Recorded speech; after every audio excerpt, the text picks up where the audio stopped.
सभी को जय जय सिया राम, जय जय श्री राधे। आज आप लोगों के सामने एक बहुत ही छोटी सी एक कथा लेकर के आए हैं।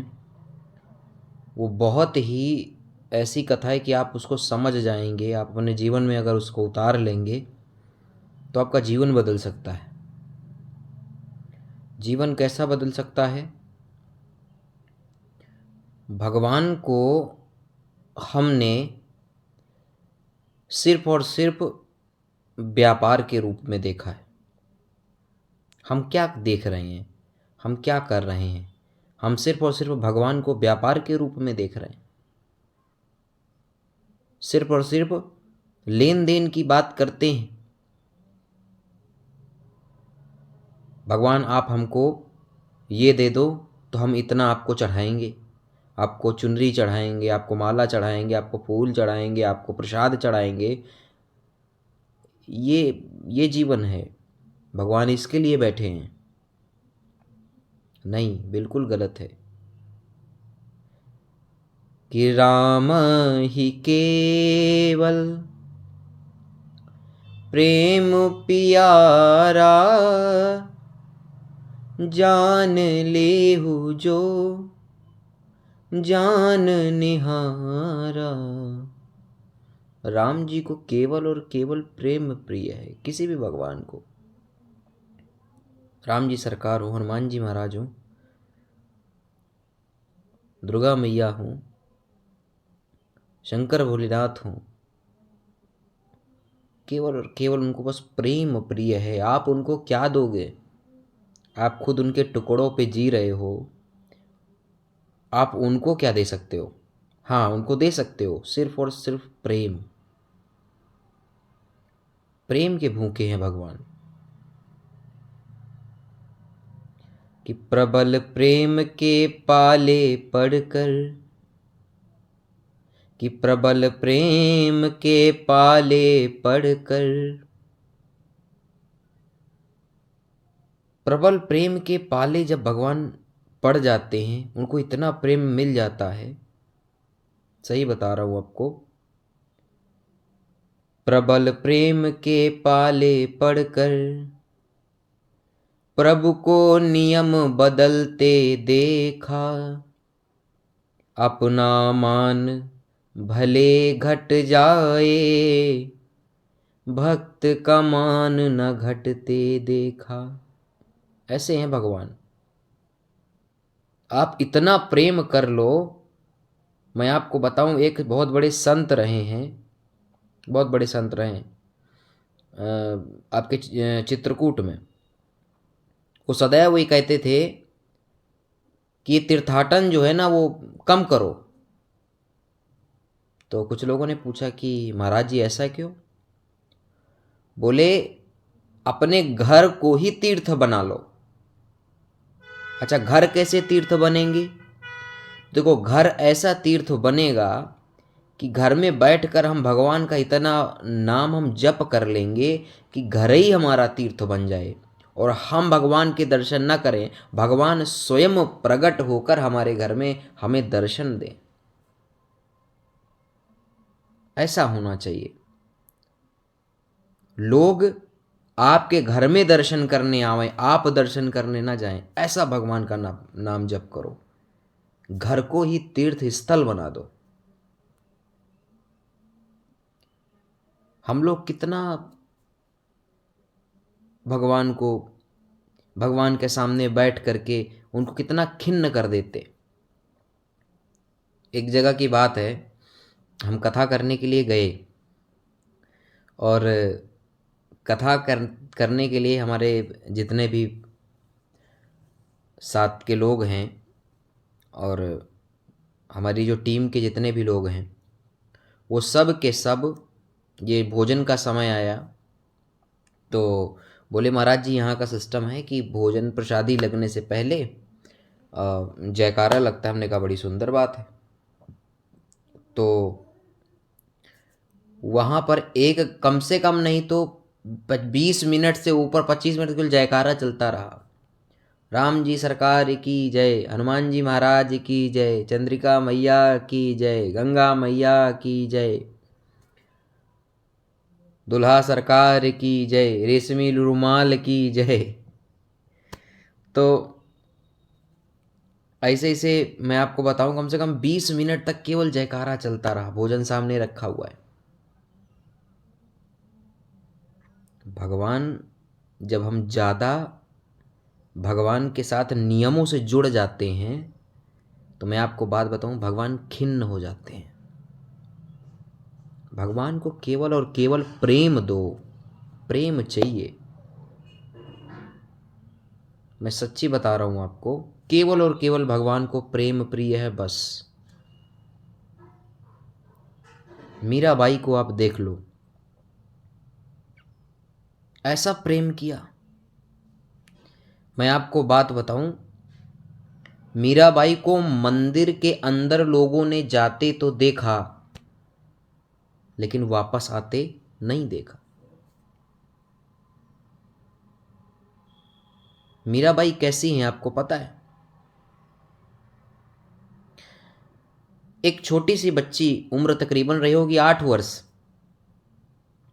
7 से 8 वर्ष बच्ची की उम्र मीराबाई की। एक दिन मीराबाई ने, उनके गांव में एक बारात आ रही थी, एक लड़की की बारात थी। तो जब बारात आते हुए मीराबाई ने देखा, उस समय 7 वर्ष की छोटी सी बच्ची थी, और उसी समय देखा कि बहुत सारी भीड़ जा रही है, तो अपनी मैया के पास गई और जाकर के बोला कि मैया ये क्या हो रहा है। तब उनकी माता जी ने बताया कि आज उनकी फलानी की बेटी का आज विवाह है। अच्छा, ये कौन जा रहा है घोड़े के ऊपर बैठ करके? बोले ये दूल्हा है। बोले ये विवाह क्या होता है?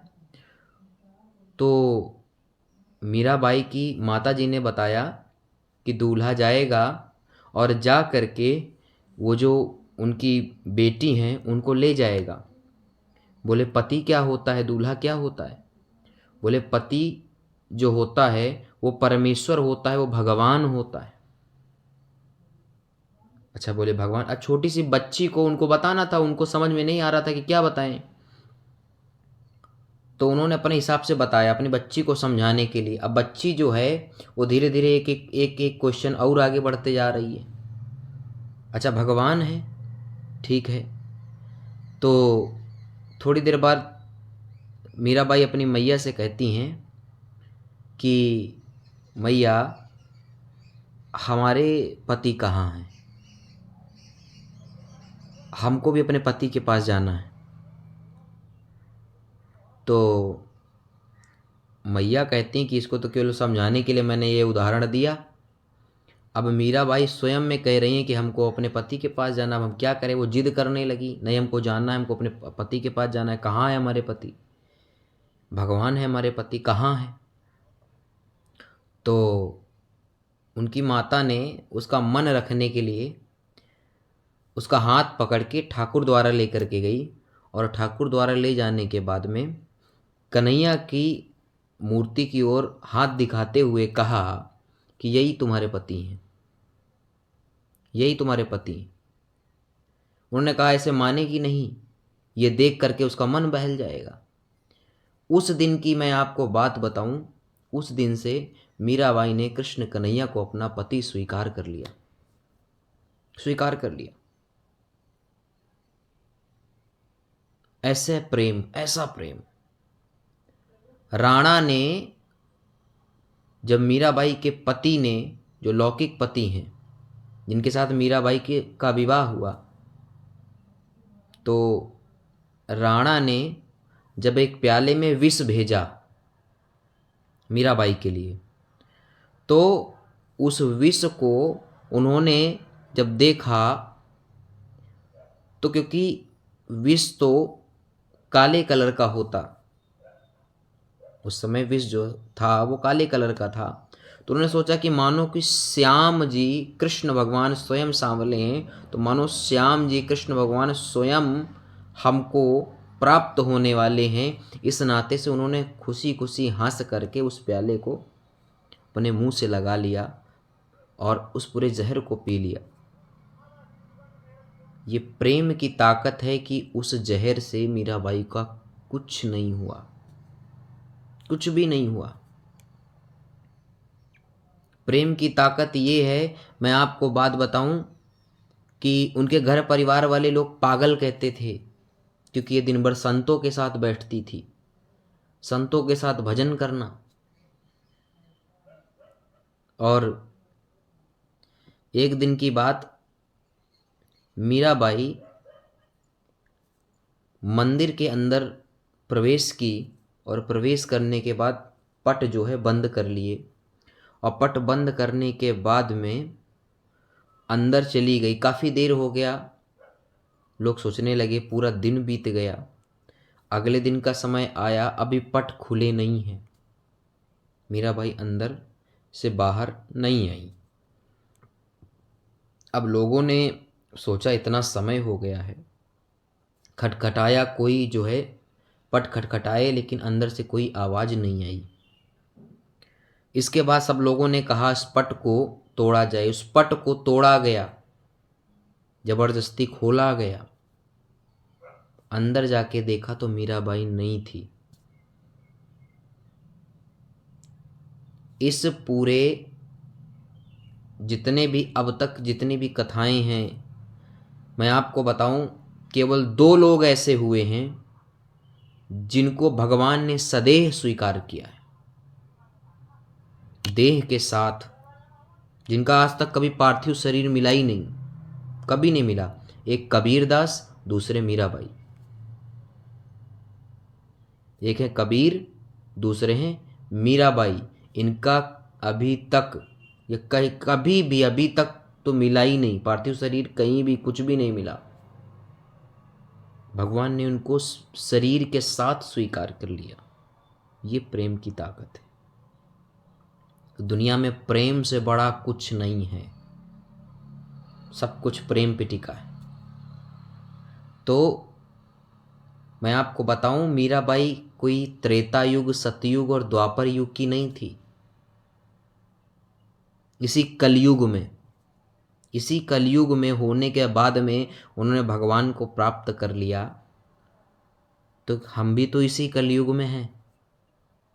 अरे हम इतना प्रेम करें कि भगवान स्वयं में विवश हो जाएं कि हमसे इतना कोई प्रेम करने वाला है। अरे हम इसके लिए इतना देर कैसे बैठे हैं।